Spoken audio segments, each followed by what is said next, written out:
शेख आदिल मुश्ताक, जिनकी आज गिरफ्तारी हुई है। एक, जैसे मैंने आपको बताया, ताकतवर परिवार से आने वाले शेख आदिल मुश्ताक आज जिन्हें गिरफ्तार किया गया है, आखिरकार ये पूरी कहानी है क्या?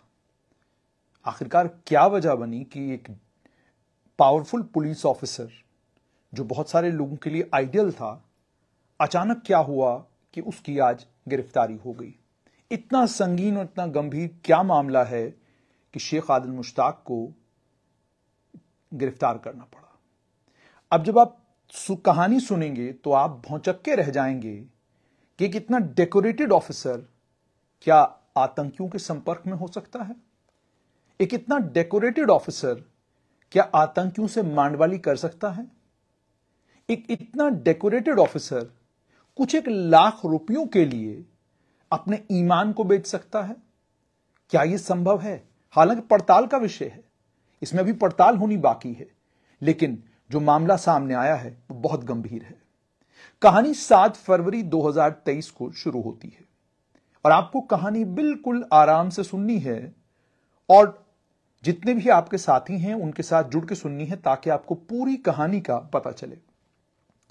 7 फरवरी 2023 पुलिस स्टेशन नौगाम को एक लिखित रूप में डॉकेट मिलता है सब इंस्पेक्टर जावेद अहमद वानी से, जिसमें यह कहा जाता है कि वो अपनी पुलिस पार्टी के साथ नाके पर चेकिंग कर रहे थे लसजन क्रॉसिंग के पास। चेकिंग के समय क्या हुआ कि 3 लोग नाके की तरफ पैदल आ रहे थे। एक व्यक्ति के हाथ में कलर क्रिकेट किट बैग था, यानी कलर्ड क्रिकेट किट बैग था, उसके अंदर लसजन, ये लोग लसजन से नेशनल हाईवे की तरफ जा रहे थे और जब पुलिस ने यह देखा कि ये नाके को देखकर दूसरी तरफ निकलने की कोशिश कर रहे हैं, तो फौरन पुलिस ने जाकर उनको रोका और उनसे ये पूछा कि आपका नाम क्या है। तो एक ने अपना नाम उमर आदिल डार सन ऑफ गुलाम हसन डार आरो श्वाइटेन, दूसरे ने अपना नाम बिलाल अहमद सिद्दीकी सन ऑफ गुलाम अहमद सिद्दीकी आरो कुरसू राजबाग। बिलाल सिद्दीकी आप जानते हैं कौन है। और तीसरे ने अपना नाम सालिक महराज सन ऑफ महराजुद्दीन डार आरो श्वाइटिंग बताया। चेकिंग के दौरान किटबैग की जब उन्होंने चेकिंग की जो उमर आदिल डार के पास था, वहां से 31,65,000 रुपया कैश मिला और सिर्फ कैश ही नहीं मिला, उसके अलावा एक मोबाइल फोन और 3 पेज आतंकी संगठन लश्कर तैयबा के भी इनसे रिकवर किए गए। जब पर्सनल सर्च की गई बिलाल सिद्दीकी की और बिलाल सिद्दीकी के साथ में सालिक महराज की, तो इन दोनों की जेब से भी आतंकी संगठन एलईटी के पोस्टर, एलईटी के कुछ कागजात रिकवर किए गए। उसके बाद जब उनसे ये पूछा गया कि आप ये सारी आइटम्स लेकर आखिरकार जा कहां रहे हैं और ये सब आपके पास क्यों है, तो इनके पास इसका कोई जवाब नहीं था। उसके बाद जब वो जवाब नहीं दे पाए तो ये पता चला कि ये तीनों लोग जो हैं ओडीडब्ल्यू के तौर पर काम कर रहे हैं। प्रिलिमिनरी क्वेश्चनिंग में ये सब चीजें सामने आ गई एलईटी के लिए और उन्होंने आतंकी वारदातें करवाने के लिए और आतंकी संगठनों को मजबूत करने के लिए, खासकर श्रीनगर शहर में, ये पैसा और ये तमाम चीजें वो इस्तेमाल कर रहे थे। और उन्होंने ये भी कहा कि ये जो पैसा उन्हें मिला है, ये पैसा उन्हें जो पाकिस्तान में उनके हैंडलर हैं उनकी तरफ से ये पैसा उनको मिला है और बहुत बड़ी उन लोगों ने कॉन्स्पिरेसी की है आतंकी संगठनों ने। तो उसके बाद फौरन FIR number 20/2023 under section 121 FIR जो है वो पुलिस स्टेशन नौगाम में लगाई और इन्वेस्टिगेशन मिली आईओ डीवाईएसपी शेख आदिल मुश्ताक को, इसी कॉप को जिस पर सोशल मीडिया के ऊपर और कश्मीर के अखबारों में दुनिया भर की कहानियां लिखी गई। आपको याद होगा शेख आदिल मुश्ताक का जब ये सड़क पे ग्राउंड पे होते थे, इनके वो जो इंसानियत से प्यार करने वाले जो इनके अलग अलग एपिसोड्स आप होते थे वो लोगों को बहुत पसंद आते थे। लेकिन अब इन्हें पड़ताल, यानी अब इनको इन्वेस्टिगेट करना है। इन्वेस्टिगेशन में आईओ ने 31,65,000 रुपया रिकवर किया, मोबाइल फोन, 13 पेज एलईटी के ये सब चीजें, और उसके बाद सीजन मेमो बाज़ाब्ता तैयार किया, भाई ये चीजें हमने वहां से सीज की हुई है। उसके बाद विटनेस के स्टेटमेंट लिए गए, बाकी तमाम लोगों के स्टेटमेंट लिए गए। तमाम ये जो तीनों एक्यूज्ड लोग थे, इन्हें अरेस्ट किया 7 फरवरी 2023 को, और अरेस्ट मेमो भी तैयार किया गया। उसके बाद और इनसे पड़ताल हुई। इनसे जब पड़ताल हुई तो उन्होंने माना इस बात को, आतंकियों ने, कि हम एलईटी के लिए काम करते हैं, और उन्होंने ये पैसा जो है अपने कैडर को स्ट्रेंथन करने के लिए डिस्ट्रिक्ट श्रीनगर में उन्हें ये पैसा मिला था। उसके बाद ये भी कहा गया कि उनके ये जो हैंडलर हैं ये पाकिस्तान में बैठे हुए हैं, और उन्होंने बहुत बड़ी एक साजिश रची हुई है, उस साजिश के तहत उनको ये पैसा मिला है।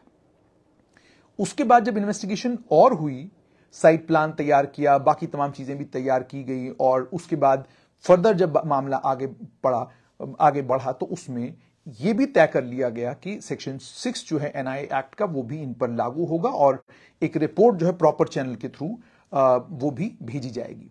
उसके बाद बाकी तमाम चीजें भी हुई। अब ये 3 लोग जो हैं जिनको अरेस्ट किया गया था 7 फरवरी 2023 को, इनकी रिमांड जो है लेते रहे। आईओ शेख आदिल मुश्ताक ने 4 मोबाइल फोन सिम कार्डों के समेत जो है इन लोगों से रिकवर किए, और उसको फोरेंसिक एनालिसिस के लिए 2 मार्च 2023 को एफएसएल को भेजा गया, और वो एफएसएल को मिला 26 जुलाई 2023 को। सीडीआर और 4 मोबाइल फोन्स के उसे वो भी शेख आदिल मुश्ताक ने सर्विस प्रोवाइडर से थ्रू प्रॉपर चैनल वो भी मंगवाई। यानी अब कॉल डिटेल भी शेख आदिल मुश्ताक ने मंगवाई, बाकी फॉर्मेलिटीज भी तमाम उन्होंने मुकम्मल की। इन्वेस्टिगेशन के दौरान उमर ने अपने डिस्क्लोजर स्टेटमेंट में बताया 9 फरवरी 2023 को कि वो पहले हुर्रियत गिलानी के लिए काम करता था, जो एक अलगाववादी संगठन था, और आर्टिकल 370 के हट जाने के बाद एक व्यक्ति उसे एक मोबाइल नंबर से फोन करता है, और उस व्यक्ति के फोन करने के बाद वो पाकिस्तान में एक हैंडलर है कर्नल यासिर और एजाज रहमानी, इन दोनों के संपर्क में आता है। रहमानी के इंस्ट्रक्शंस पर वो 25 लाख रुपया एक अनजान आदमी से वनपू फिलिंग स्टेशन कुलगाम में ले लेता है। उसमें से वो 10 लाख रुपया देता है बिलाल सिद्दीकी को, 10 लाख रुपया देता है जमरूदा को, और 5 लाख देता है यास्मीन को, ताकि वो एलईटी के कैडर को श्रीनगर में स्ट्रेंथन कर सके। ये आरोप हैं एफआईआर में। और उसके बाद वो और उनके साथ सालिक महराज, उनको ये भी पैसे की कंसाइनमेंट अलग अलग मौकों पर लोगों ने government higher secondary school, filling station वनपू, वहां पर उनको ये पैसे की कंसाइनमेंट दी थी। टोटल कैश जो इन लोगों ने रिसीव किया, आप सुनकर हैरान होंगे कि ये आतंक का कारोबार जो लोग चलाते हैं, कितना पैसा ये लोग कश्मीर में लाते हैं। 31,65,000 रुपया इन लोगों ने 31,65,000 रुपया जो इन लोगों ने जमा किया, जो बाद में इनसे रिकवर हुआ। इस 31 लाख रुपए को एक अनजान आतंकी को घाटी में इन्होंने सौंपना था, और उसने बाद में फिर इसे आतंकी वारदातों के लिए इस्तेमाल करना था। इसी के दौरान 2 महिलाओं का नाम जो है इस पूरी इन्वेस्टिगेशन में सामने आता है। DSP Sheikh Adil Mushtaq search warrant लेते हैं यूएपीए कोर्ट श्रीनगर से 6 मार्च 2023 को, और डीएसपी शेख आदिल मुश्ताक उसी दिन इन दोनों महिलाओं के घरों पर पहुंचते हैं। यास्मीन के घर पर भी पहुंचते हैं, जो नंबलबल पामपुर की हैं, और दूसरी जमरूदा जो मेहमान मोहल्ला अनंतनाग की हैं और इस समय माजिद बाग सनत नगर में रह रही हैं। इन दोनों के घर पहुंचती हैं, और वहां से वो 2 मोबाइल फोन सीज करते हैं, जिन्हें एफएसएल के लिए फॉरेंसिक एग्जामिनेशन के लिए 27 मार्च 2023 को भेजा जाता है। कहानी यहीं से पलटती है। यहां पर यह बताना जरूरी है कि जिस समय यह पुलिस की एफआईआर कह रही है वो बड़ा गंभीर मामला है। यहां पर पुलिस की एफआईआर कहती है कि जब इन दोनों महिलाओं के नाम उमर आदिल डार ने बाजाब्ता अपने डिस्क्लोजर स्टेटमेंट में, यानी जब वो रिमांड पर था, जब उससे सवाल जवाब किया जा रहा था, तो उमर आदिल डार ने यास्मीन का और जमरूदा का, दोनों का नाम लिया था। जब नाम लिया था, एक ने कहा कि एक ने 1 लाख के करीब जो है आतंकी पैसा उसको मिला। यहां पर यह कहते हैं कि आईओ डीएसपी शेख आदिल को यह करना चाहिए था कि इन दोनों महिलाओं को गिरफ्तार करना चाहिए था, बजाय उनके घर जाकर सर्च करने के लिए, और वो भी 1 महीने बाद, डिस्क्लोजर के 1 महीने के बाद। यानी उमर 1 महीना पहले कहते हैं कि जनाब जमरूदा और यास्मीन को हम लोगों ने 1 लाख रुपया दिया, और यहां पर आरोप शेख आदिल मुश्ताक के ऊपर यह है कि 1 महीना बाद जाते हैं और वहां पर रेड करते हैं, और एफआईआर ये कहती है कि जबकि इन्हें इन दोनों महिलाओं को गिरफ्तार करना चाहिए था, क्योंकि उनकी गिरफ्तारी के लिए रीजनेबल ग्राउंड्स थे, यानी उनकी गिरफ्तारी बनती थी। जब एक आतंकी नाम ले रहा है कि हमने फलां को 1 लाख रुपया दिया है, तो आपको सर्च वारंट लेकर घर जाने की जरूरत क्या है? आपको पूछताछ करने की जरूरत क्या है? आप गिरफ्तार भी कर सकते थे, पुलिस की एफआईआर कह रही है। आगे मामला क्या बना? आगे मामला यह बनता है कि यहां पर यह बिल्कुल बात ऑब्वियस है कि उमर आदिल डार को जब अरेस्ट किया गया, यह आपको समझना है, यानी उमर आदिल डार जिस समय अरेस्ट हुआ, उसके साथ जितने भी लोग जुड़े हुए थे, वो जाहिर सी बात है सभी लोग अलर्ट हुए होंगे। सभी लोगों को लगा होगा कि उमर अरेस्ट हो चुका है, तो हमें फौरन गायब हो जाना चाहिए। ये बिल्कुल ऑब्वियस है कि जब आप जानते हैं कि आप एक आतंकी मॉड्यूल का हिस्सा हैं और आपके आतंकी मॉड्यूल में से किसी एक को गिरफ्तार किया जाता है, तो जाहिर सी बात है बाकी लोगों को भी अपना बचाव करना है, बाकी लोगों को भी ये देखना है कि भैया हम क्या करें। ठीक है, तो यहां पर ये ऑब्वियस है कि जब उमर आदिल डार अरेस्ट हुआ, तो इन दोनों महिलाओं को अलर्ट हो जाना चाहिए था, और जो इन बाकी एविडेंस भी है वो भी खत्म हो जाना चाहिए था। ठीक है, जैसा एक्सपेक्टेड था, इससे कुछ बाहर नहीं आया। जो मोबाइल फोन उनसे सीज किए गए थे उनमें कुछ भी नहीं था, और उसके अलावा कुछ सीडीज वहां से मिली, और कुछ प्रोटेस्ट के बैनर मिले, और उससे जो क्राइम, जो जुर्म था, वो जाहिर सी बात है 1 महीना जब किसी को मिला तो उसने 1 महीने में तो सारा एविडेंस खत्म करना है था। यह आरोप लगा है उनके ऊपर। यही वजह है कि ये इन दोनों महिलाओं के ऊपर सेक्शन 13 यूएपीए का लगा था, और उसी के कारण दोनों महिलाओं की बेल भी हुई, ये एफआईआर कहती है। उसके बाद डीवाईएसपी शेख आदिल मुश्ताक ने इस मामले की पड़ताल 11 मार्च 2023 तक की, और 11 मार्च 2023 को शेख आदिल मुश्ताक को वहां से रिलीव कर दिया गया। अब यह कहानी आपको यहां तक समझ आ गई कि अब शेख आदिल मुश्ताक रिलीव हो गए, यहां पर बात खत्म हो गई। और आपको याद होगा वो ऑर्डर, जिस ऑर्डर में कहा गया था कि कुछ कारणवश जो है, कुछ मामला ऐसा बना जिस मामले के चलते शेख आदिल मुश्ताक को जो है उन्हें यहां से ट्रांसफर अटैच किया गया है क्राइम ब्रांच में, तो उन्हें अटैच कर दिया गया क्राइम ब्रांच में, और इन्वेस्टिगेशन आ गई डीवाईएसपी सुमित शर्मा के पास।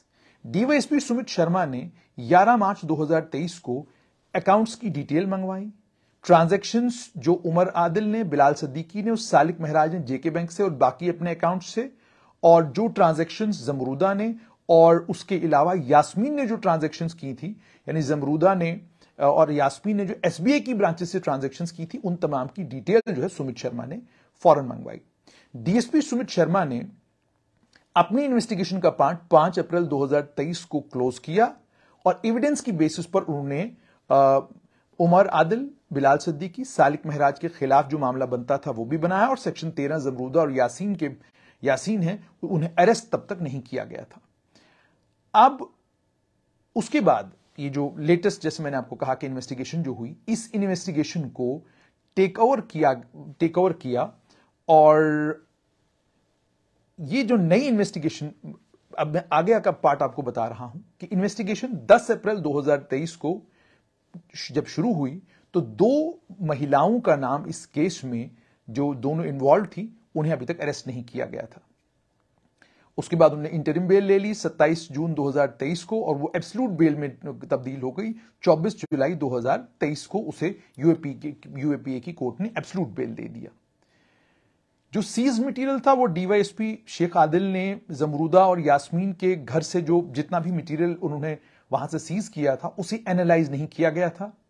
उसके बाद ये कहते हैं इन्वेस्टिगेटिंग ऑफिसर कि मैंने उसको एग्जामिन किया सारे का सारा, और जब मैंने उसको एग्जीक्यूटिव मजिस्ट्रेट के सामने एग्जामिन किया, वो इंटरनेशनल था, सेशनिस्ट था, और बाकी जितना भी मटेरियल था वो देश की अखंडता और एक देश की एकता को चैलेंज करने वाला मटेरियल था। अभी कहानी खत्म नहीं हुई है। कहानी का इंटरेस्टिंग पार्ट अब है। अब आपको पता चलेगा कि पुलिस की एफआईआर में शेख आदिल के ऊपर आरोप क्या लगे हैं। अब वो आने वाला है। अब जब मेन पार्ट इन्वेस्टिगेशन का मुकम्मल हुआ और डॉक्यूमेंट्री, ओरल एविडेंस जो 161 सीआरपीसी के तहत रिकॉर्ड किया गया, इलेक्ट्रॉनिक और बाकी evidence, case file government sanction के लिए 27 जुलाई 2023 को भेजी गई और उसके बाद 5 लोगों के खिलाफ चार्जशीट भी पेश की गई। अभी चार्जशीट के पेश होने के बाद जब इन्वेस्टिगेशन आगे बढ़ती है, क्योंकि चार्जशीट तो ओपन थी, तो जो उमर आदिल के अकाउंट है अब उनकी पड़ताल होना शुरू हो गई। उमर आदिल के अकाउंट की पड़ताल जब होना शुरू हुई तो उसमें 3 लाख और 2 लाख की 2 ट्रांजैक्शंस 23 जनवरी 2023 को एक सिंगल अकाउंट में हुई हैं ट्रांजैक्शंस। ये बहुत इंटरेस्टिंग है। यानी सिंगल अकाउंट में पैसा डाला गया 3 लाख और 2 लाख रुपया, और वो भी 23 जनवरी 2023 को एक सिंगल अकाउंट में। बाकी तमाम ट्रांजैक्शंस नॉर्मल थी। उसके बाद फौरन इन्होंने पीएनबी को चिट्ठी लिखी और उनसे ये कहा कि ये बताइए कि भाई ये जो ट्रांजैक्शंस हुई है कहां हुई हैं। उन्होंने कहा जी सोपुर में हुई है। जब ये पीएनबी बैंक सोपुर पहुंचते हैं तो इन्हें पता चलता है कि ये खाता जो है एक व्यक्ति के नाम पर खुला है जिसका नाम शेख इनामुल हक है। अब खाताधारक को बुलाया गया, अकाउंट होल्डर को बुलाया गया और उससे सवाल जवाब किए गए। उनसे कहा कि भाई ये जो खाता खुला है इसमें जो ये पैसा आपको है कैसे आया है। तो वो परेशान हो गया। उसने कहा जनाब कि मेरा नाम शेख इनामुल हक है, लेकिन मैंने तो ये खाता पीएनबी में खोला नहीं। और जब उसको डॉक्यूमेंट्स दिखाए गए तो उसने डॉक्यूमेंट्स को, ये बहुत खतरनाक खेल है, मतलब शेख इनामुल हक का खाता खुला है सोपुर में, उसमें डाला गया 5 लाख रुपया। शेख इनामुल हक को पता ही नहीं है कि यह खाता उसके नाम पर खुला है, पता ही नहीं। आप भी अपने खातों के बारे में पता कर लीजिएगा कि कहीं आपके नाम पर कोई खाता तो नहीं किसी ने खोल लिया। अकाउंट ऑनर को बुलाया गया और उससे सवाल जवाब किए गए जो डॉक्यूमेंट उनके पास थे जो पीएनबी सोपुर से उनको मिले थे। तो शेख इनामुल हक ने कहा जनाब मैंने ये खाता खोला ही नहीं। यह भी पता चला कि जिस एप्लीकेशन की बेसिस पर यह खाता खुला है उसके ऊपर जो फोटो लगा हुआ था वो शेख इनामुल हक का फोटो नहीं था। तो यहां इनामुल हक बच गए। उनकी फोटो जब उन्होंने देखी, फोटो कोई और है लेकिन नाम और बाकी तमाम डिटेल्स जो है वो शेख इनामुल हक की है। अब यहां से पड़ताल आगे बढ़ती है। यह भी पता चला कि जो डॉक्यूमेंट्स उसके साथ लगाए गए थे, जिस एप्लीकेशन की बेसिस पर अकाउंट खोला गया था, उसको लेकर जब शेख इनामुल हक से पूछा गया तो उसने ये कहा कि जिस आदमी का फोटो इस अकाउंट में लगा हुआ है, ये आदमी मुझे एक बार एचडीएफसी की बारामूला ब्रांच में मिला और जब वो ये जो शेख इनामुल हक को लेकर उसने कहा कि उसने इसको अप्रोच किया था एचडीएफसी की बारामूला ब्रांच में, तो उसने कहा कि इस लड़के का नाम मुजम्मिल जहूर है, ये आंद्रगन पट्टन का रहने वाला है। तो इसने कहा कि इसने एक बार शेख इनामुल हक से इसकी एंड सैलरी डिटेल्स मांगी और उसे ये कहा कि भाई आपकी तनख्वाह यहां पे कम है, आप एक काम करिए, आप मुझे सारे डॉक्यूमेंट्स दीजिए, मैं आपकी नौकरी जो है इन्फोसिस में लगवाऊंगा और जितनी आपको एचडीएफसी में सैलरी मिलती है इससे ज्यादा बेहतर सैलरी आपको मिलेगी इन्फोसिस में। शेख इनामुल हक एचडीएफसी बैंक में मैनेजर थे। अब आगे बात यहां से आगे जब चलती है तो वो ये कहते हैं कि भाई आप मुझे अपनी सैलरी डिटेल्स दे दें। और मुजम्मिल जहूर ने यह भी कहा कि मेरे जबरदस्त कॉन्टैक्ट हैं इन्फोसिस में, मैं वहां का एचआर एजेंट हूं इन्फोसिस का। और उसके बाद लगातार जब उसको प्रेस करता रहा तो फाइनली मुजम्मिल जहूर ने अपना रिज्यूमे और डॉक्यूमेंट्स उसको दिए जो शेख इनामुल हक ने शेख इनामुल हक, उसके बाद उसकी डिमांड्स जो रिज्यूमे कहा, डॉक्यूमेंट्स कहा, पैन कार्ड की कॉपी मांगी, सब कुछ उसने दे दिया। इस तरीके से मुजम्मिल जहूर ने शेख इनामुल हक के नाम पर एक पीएनबी सोपुर में खाता खोला और उस पर एप्लीकेशन पर इसका फोटोग्राफ भी लगवाया। उसके बाद मुजम्मिल जहूर की इन्वेस्टिगेशन शुरू हो गई और उसके बारे में पता किया गया कि भाई ये मुजम्मिल जहूर कौन है। अब कहानी में जब मुजम्मिल जहूर आया तो पता चला कि ये जो खाता है मुजम्मिल जहूर ने गलत डिटेल्स देकर उसने ये खाता खोला था और इस खाते में 5 लाख रुपया जो है उमर आदिल डार की मर्जी से आया था। उसके बाद और पड़ताल आगे बढ़ी तो टेक्निकल और ह्यूमन इंटेलिजेंस की बेसिस पर मुजम्मिल जहूर की तलाश शुरू हो गई और फाइनली उसे होटल फुटिल सोनवार से गिरफ्तार कर लिया गया 19 जुलाई 2023 को 9:35 पर। मुजम्मिल जहूर ऑन स्पॉट अरेस्ट हुआ और इससे 2 luggage bag, 1 leather hand bag, 1 mobile phone, SIM card के समेत और 12 पोस्टर एलईटी के इससे रिकवर हुए। जो मोबाइल फोन इससे सीज किया गया, जो सिम मुजम्मिल जहूर से मिला, उसे सर्ट दिल्ली 22 जुलाई 2023 को एक्सपर्ट ओपिनियन के लिए भेजा गया और जब सर्ट ने इसकी पड़ताल की तो आ गए पिक्चर में शेख आदिल मुश्ताक। अब यह बड़ा इंटरेस्टिंग है। यहां से आगे सर्ट ने ओपिनियन दिया कि जो टेलीग्राम ऐप के ऊपर चैट हुई है वो मुजम्मिल जहूर और एक और टेलीग्राम अकाउंट के बीच में चैट हुई है जिसका आईडी ट्रेस किया गया डीवाईएसपी शेख आदिल जो आईओ थे इस केस के। और यह चैट शुरू हुई है 7 जुलाई 2023 को और 19 जुलाई 2023 तक ये दोनों आपस में बातचीत करते रहे हैं मुजम्मिल जहूर और डीवाईएसपी शेख आदिल। इस रिपोर्ट में यह भी पता चला कि इस पूरे टाइम में शेख आदिल के ऊपर यह भी आरोप है कि इन्होंने मुजम्मिल जहूर को गाइड किया था कि आप एक फॉल्स और फ्रिवलस कंप्लेंट पुलिस ऑफिसरों के खिलाफ जो इस केस को इन्वेस्टिगेट कर रहे हैं उनके खिलाफ एक गलत कंप्लेंट आप दर्ज करें जो इस इन्वेस्टिगेशन में है ताकि मुजम्मिल जहूर को कानून से बचाया जा सके और एक जो क्रिमिनल कॉन्स्पायरेसी क्रिमिनल कंप्लिसिटी थी डीवाईएसपी शेख आदिल की अपनी गलती के लिए जो इन्वेस्टिगेशन में सामने आ रही थी उसको भी छुपाने के लिए। और ये जो इनक्रिमिनेटिंग टेलीग्राम कम्युनिकेशन, ये टेलीग्राम पर जो बातचीत हुई है मुजम्मिल जहूर और डीवाईएसपी शेख आदिल के बीच में उसको रिट्रीव किया गया और वो भी पार्ट ऑफ इन्वेस्टिगेशन है। अब आगे ये सब कुछ सामने आ गया। मुजम्मिल जहूर को 19 जुलाई 2023 को अरेस्ट किया गया। Executive magistrate first class Pantha चौक के सामने उसको लिया गया। वहां पर उसने एक बयान दिया है जिसमें मुजम्मिल जहूर ने अपनी डिटेल दी और मुजम्मिल जहूर ने यह तक बताया कि उसने स्कूलिंग कहां से की, उसके बाद उसने बीटेक किया कंप्यूटर साइंस इंजीनियरिंग में new horizon college of engineering and technology Bangalore से 2019 में। मुजम्मिल जहूर ने यह भी कहा कि वो आतंकी बनना चाहता था। वो उमर आदिल डार के बारे में उसने कहा कि मैं उसको जानता था। उसके बाद उसने उमर आदिल डार और बाकी तमाम लोगों की डिटेल्स दी, तफसीलात शेयर की कि कौन कहां पर था और वो सारी की सारी चीजें। उसके बाद सबसे इंटरेस्टिंग पार्ट ये उन्होंने कहा कि मुझे उमर आदिल डार ने कहा कि मुझे दिल्ली बैठना चाहिए, वो भी कहा। उसके बाद उन्होंने ये कहा कि आप श्रीनगर आइए और इन्वेस्टिगेशन के लिए जब ये लोग पकड़े गए तो फर्दर जब वो कहते हैं कि जब मैं वापस आया दिल्ली से मैं एसटीपीओ पांथा चौक आदिल मुश्ताक के दफ्तर गया कि आप उमर आदिल डार को छोड़ दें और उन्होंने मुझे कहा कि नहीं, मैं इनको नहीं छोड़ सकता हूं क्योंकि ये यूएपी केस में अंदर है और इसे इमीडिएटली रिलीज नहीं किया जा सकता। लेकिन आरोप ये है इसमें आगे कि ऑफिसर ने उसे ये बताया कि वो उन्हें मदद करेगा, इन्वेस्टिगेशन को लिमिटेड रखेगा। और आरोप आगे ये है जो मुजम्मिल ने कहा है, जो बड़ा इंटरेस्टिंग है, मुजम्मिल जहूर ने कहा है कि मुझे शेख आदिल ने कहा कि आप मुझे पैसा दे दें।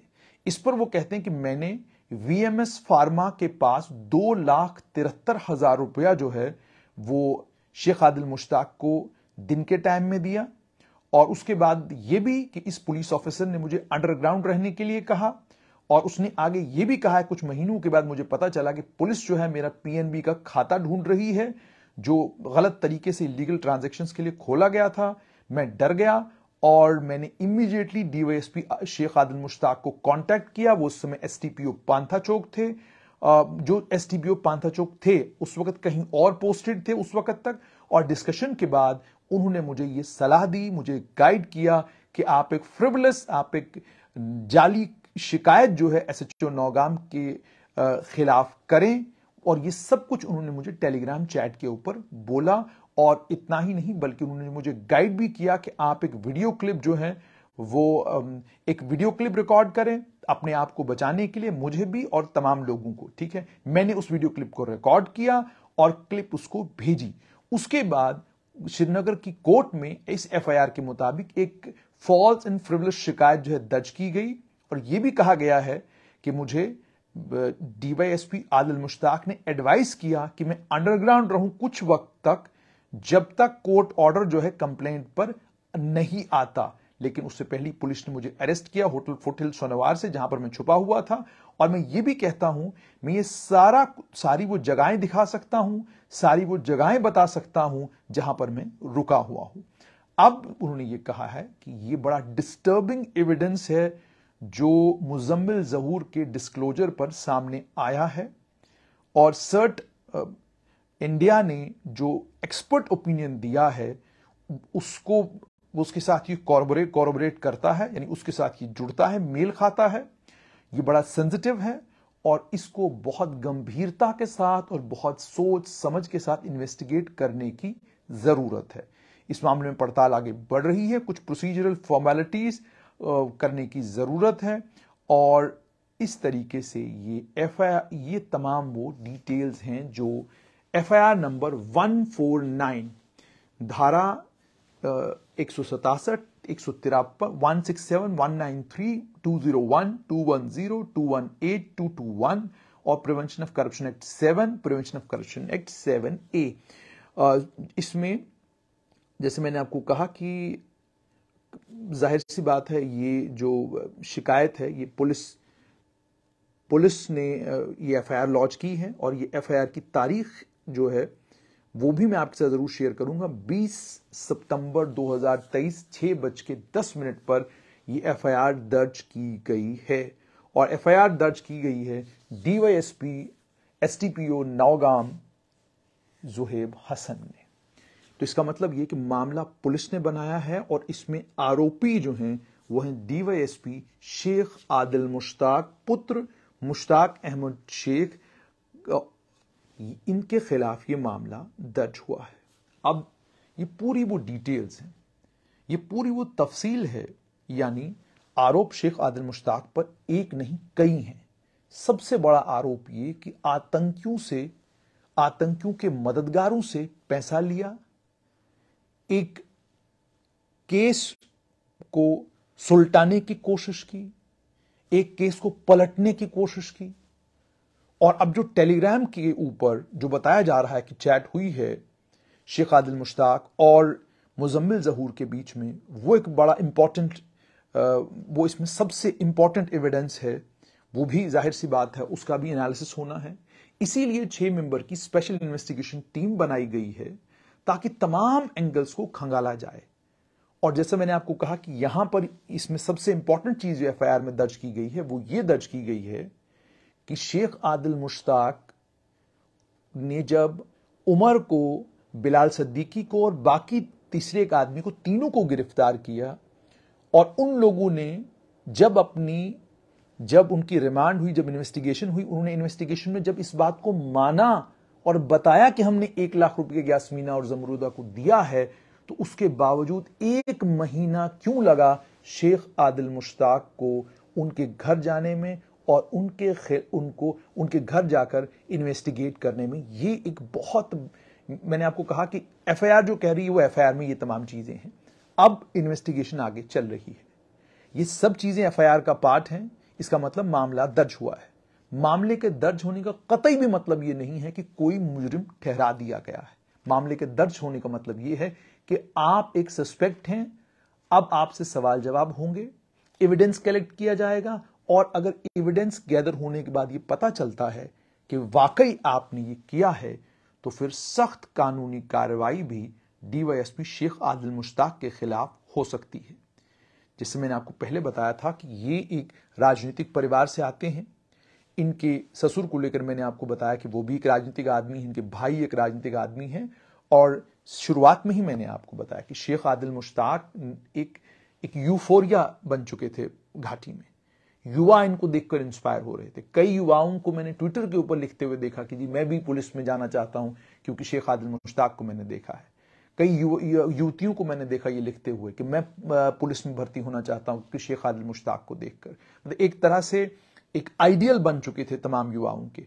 जैसे शाह फैसल एक आइडियल थे, वैसे ही उसी तर्ज पर जो है ये भी युवाओं के आइडियल बन चुके थे। मगर ये बड़ा हैरान करने वाली बात है कि एक राज परिवार से आने वाला लड़का, एक अच्छे खासे मालदार घर से आने वाला लड़का, उसकी क्या जरूरतें थी कि उसे आतंकियों से 2,73,000 रुपया जो है वो लेने की जरूरत पड़ी, या पैसे उनसे लेने की जरूरत पड़ी। ये समझ से परे है, ये समझ से बिल्कुल बाहर है। और क्या जरूरत थी इन्हें एक आतंकी नेटवर्क के एक आदमी की मदद करने की, उसका साथ देने की, उसे टेलीग्राम पे समझाने की, बताने की कि क्या करना है क्या नहीं करना है, ये सब कुछ करने की उनको जरूरत क्या पड़ी।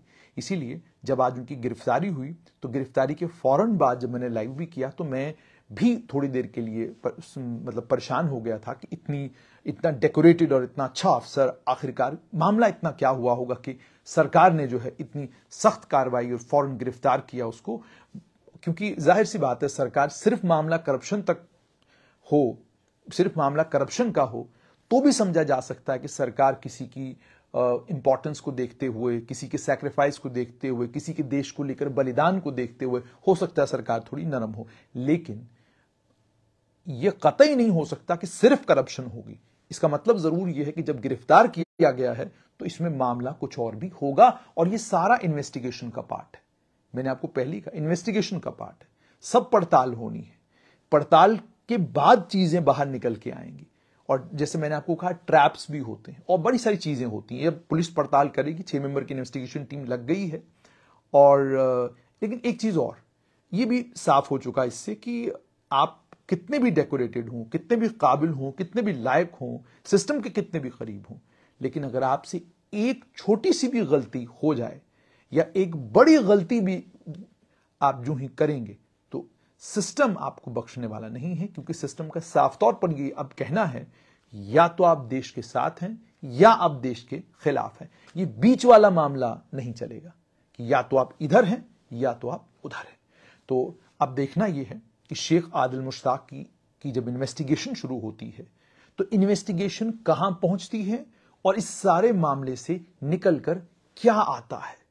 क्या शेख आदिल मुश्ताक, ये जितने भी आरोप उन पर लगे हैं, क्या इनसे वो बरी होंगे, या पुलिस और इन्वेस्टिगेटिंग टीम्स जितने भी आरोप उन पर लगे हैं उन तमाम आरोपों के सबूत लाकर शेख आदिल मुश्ताक को सख्त सजा मिलेगी। दोनों चीजों को हमने गौर के साथ देखना होगा। और जैसे मैंने आपको कहा कि पारदर्शिता की एक मिसाल यह भी है कि एक पुलिस ऑफिसर के खिलाफ, आज दिन में ही मैं कह रहा था कि पुलिस के अफसरों के खिलाफ जब मामले बनते हैं तो ये तफसीलात क्यों नहीं आती पब्लिक में, लेकिन एफआईआर की कॉपी जो है वो पब्लिक हो चुकी है, और ताकि सब जनता को ये पता भी चले कि आखिरकार इस